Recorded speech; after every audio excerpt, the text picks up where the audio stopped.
दोस्तों नमस्कार। केंद्र सरकार ने एमएसपी यानी मिनिमम सपोर्ट प्राइस पर 3 करोड़ 41 लाख यानी 341 लाख टन गेहूं की खरीद का लक्ष्य रख दिया है। जानिए पूरी रिपोर्ट विस्तार से।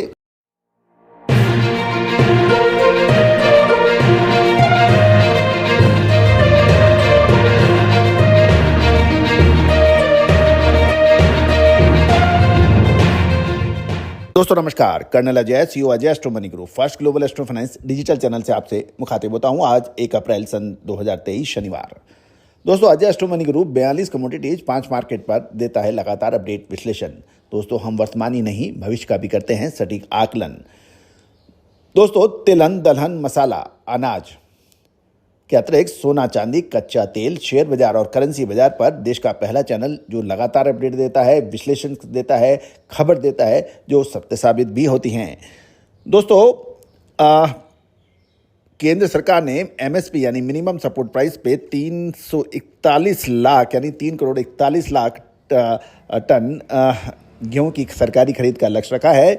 लेकिन सवाल ये उठता है कि जिस प्रकार गेहूं की क्वालिटी और क्वांटिटी दोनों में फर्क पड़ रहा है, पिछले लगातार तेज बरसात और ओलों की मार से देश के विभिन्न हिस्सों में लगातार खबरें आ रही हैं। इससे गेहूं की फसल को नुकसान के समाचार मिल रहे हैं। गौरतलब है कि पंजाब, हरियाणा, उत्तर प्रदेश में फसल अच्छी है और उसकी आवक अप्रैल और मई में आ सकेगी। गेहूं की आवक लगभग 10 अप्रैल से 15 मई के बीच में पीक सीजन पे होगी। दोस्तों पंजाब, हरियाणा और राजस्थान, मध्य प्रदेश, उत्तर प्रदेश में फसल अच्छी है और वहाँ से सरकार को अधिक माल भी मिलेगा, इसमें कोई दो राय नहीं है। लेकिन क्वालिटी यानी किस्म के ऊपर एक प्रश्न चिन्ह लग रहा है। गौरतलब है कि गेहूं की फसल औसतन इस वर्ष अच्छी होने का अनुमान है। मात्र क्वालिटी की समस्या उत्पन्न हो सकती है, जिसमें गेहूं के आगामी दिनों में कोई कमी होने की स्थिति में नहीं है। चुनावी वर्ष होने के कारण सरकार गेहूं में भारी तेजी की स्थिति भी शायद पैदा नहीं होने देगी, ऐसा कुछ लोगों का मानना है। और जरूरत पड़ने पर भावों पर नियंत्रण भी लगाया जा सकेगा। गौरतलब है कि हमने आपको जब गेहूं की बिजाई चल रही थी उस वक्त भी कहा था कि इस साल देश में शानदार गेहूं की फसल होगी, और पिछले साल भी हमने आपको अग्रिम अनुमान दिया था और विश्लेषण दिया था जो कि अक्षरशः सत्य साबित हुआ था।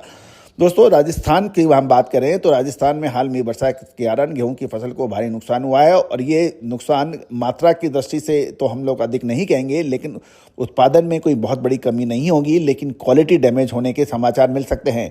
क्योंकि राजस्थान में लगभग 60 से 70% जितना माल अब लस्टर लॉस यानी जिसमें रेन टच माल यानी होता है, वो बरसात पड़ने के कारण कलर का डिस्कलरिफिकेशन हुआ है और क्वालिटी के ऊपर भारी असर पहुंचने के समाचार हैं। बरसात के कारण क्वालिटी खराब होने से अच्छे माल का भाव पहले से ऊंचा हो गया है, जिसके कारण अब और उसमें और तेजी होने की स्थिति कुछ नहीं हो पाएगी, ऐसा कुछ लोगों का मानना है। मिल क्वालिटी का माल अब अधिक हो गया है, उस कारण भाव घटने से अच्छे माल के भाव अपने आप नीचे आ जाएंगे, ऐसा लोगों का कुछ मानना बताया जा रहा है। अप्रैल के बाद गेहूं की आवक में वृद्धि होगी और एक साथ आवक बढ़ने से बाजार में भाव गिरने की संभावना बन रही है, ऐसा एक विश्लेषण के रूप में आ रहा है। अब हम खबर निकाल के लाते हैं गुजरात से। गुजरात में गेहूं की फसल की धारणा 10 से 15% कम हो सकती है, और गुजरात के सीजन में शुरुआत में से आवक कम है। अप्रैल में इसकी आवक एकदम से बढ़ने की समाचार मिल सकते हैं।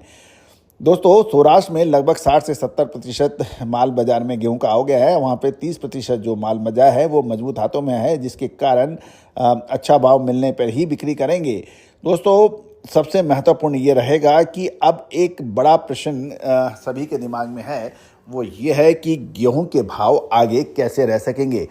दोस्तों सरकारी खरीद जब बम्पर स्थिति में होगी और माल सरकार खरीदेगी तो निश्चित रूप से उसको वितरण भी करेगी, और सरकार को अपने बफर स्टॉक को मेंटेन करने के लिए एक सरकारी खरीद करनी आवश्यक भी होगी।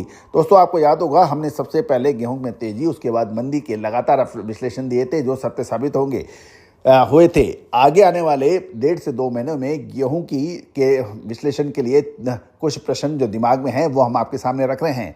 नंबर 1 कि गेहूं की फसल आशा के अनुसार शानदार आने की उम्मीद बन रही है, इसमें कोई दो राय नहीं है। और अप्रैल और मई के अंदर गेहूं की जो आवक होगी वो पीक पे यानी उच्चतम स्तर पर होने की संभावना है। इसमें पंजाब, हरियाणा, उत्तर प्रदेश, राजस्थान आदि राज्य शामिल हैं। दूसरा, जो कि बरसात से जो फसल को नुकसान हुआ है वो कितना प्रतिशत किस्म में नुकसान हुआ है और कितना प्रतिशत क्वांटिटी में नुकसान हुआ है, उसका भी आकलन अभी पूर्ण आना बाकी है। तीसरा महत्वपूर्ण ये है कि जो बड़े व्यापारी हैं और उनको लिए एक बड़ा प्रश्न ये है कि क्या गेहूं के दाम अप्रैल और मई में तेज गति से बढ़ सकते हैं या इनके ऊपर रहेगा नियंत्रण, क्योंकि अप्रैल और मई महीने में देश के अंदर लगभग सभी सेंटर्स में पीक पे आवक होगी, यानी उच्चतम स्तर पे होगी। साथ साथ सरकारी खरीद भी बिल्कुल जोरों पर होगी।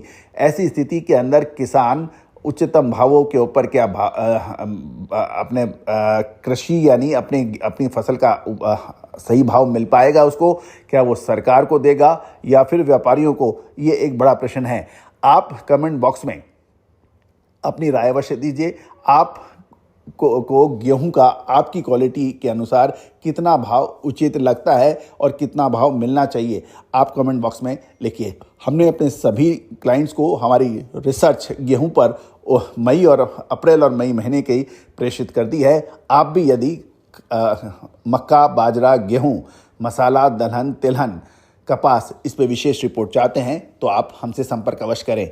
एक और महत्वपूर्ण बात, हमने साप्ताहिक न्यूज़लेटर यानी वीकली न्यूज़लेटर सर्विस एक छोटे और मझोले किसान एवं छोटे व्यापारियों के लिए, खुदरा व्यापारियों के लिए शुरू की है, जो साप्ताहिक रूप में कृषि उपज के साथ साथ 3 से 5 कृषि उपज हर बार अलग अलग, साथ साथ नॉन एग्रो कमोडिटीज़ और स्टॉक मार्केट के ऊपर क्या संभावनाएं, क्या विश्लेषण है, उसके ऊपर शुरू की है। जो भी महानुभाव इसमें रुचि रखते हैं वो लिंक डिस्क्रिप्शन में है, वहां से आप क्लिक करके प्राप्त कर सकते हैं, या जो नंबर स्क्रीन पे दिए गए हैं मोबाइल नंबर, उसके ऊपर साप्ताहिक लिख के हमें प्रेषित करें, हम आवश्यक प्रक्रिया पूर्ण करेंगे। दोस्तों, आपने हमारे चैनल को जो प्यार, सम्मान और आशीर्वाद दिया है, मैं पूरी टीम की तरफ से आपको शुक्रिया अदा करता हूं।